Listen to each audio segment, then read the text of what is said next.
the presidency has reassured workers of the commitment of President Muhammadu Buhari's administration to an increase in the minimum wage. Senator Ita Enang, the Senior Special Assistant, SSA, to the President on National Assembly Matters, Senate, gave the assurance on the news agency of Nigeria, NAN, forum in Abuja. Enang spoke at the backdrop of alleged lack of commitment by the federal government to an upward review of the minimum wage, which has been at 18,000 for over 8 years. I want to assure you that the Buhari-led administration is very honest and committed to reviewing the salaries of workers. If he did not, he would not have set up a committee on minimum wage headed by a retired head of the civil service of the Federation. This is a sign of commitment, and this retired hose is not an off-the-mill retired head of the civil service of the Federation. The Minister of Labor is part of it.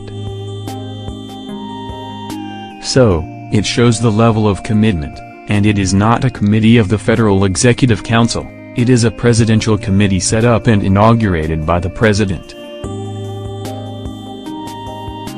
The Tripartite National Minimum Wage Committee, made up of 29 members drawn from organized labor, the federal and state governments, was inaugurated in May 2017.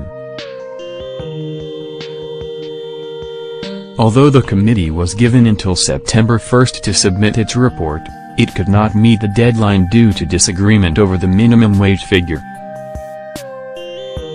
21. The Minister of Labor and Employment, Dr. Krishna Jige, blamed the delay on the inability of state governors to come up with an agreed figure.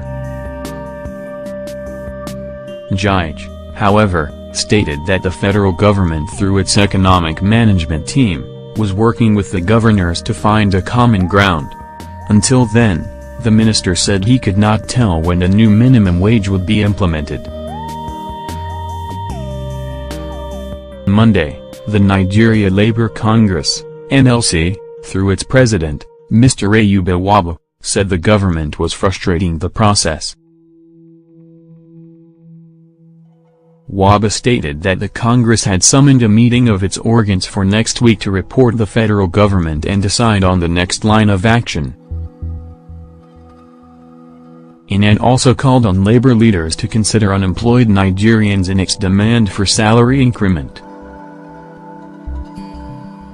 So, when we are talking about increase in salaries, I agree to it, but I think we should also factor along creating employment for those who are yet to have.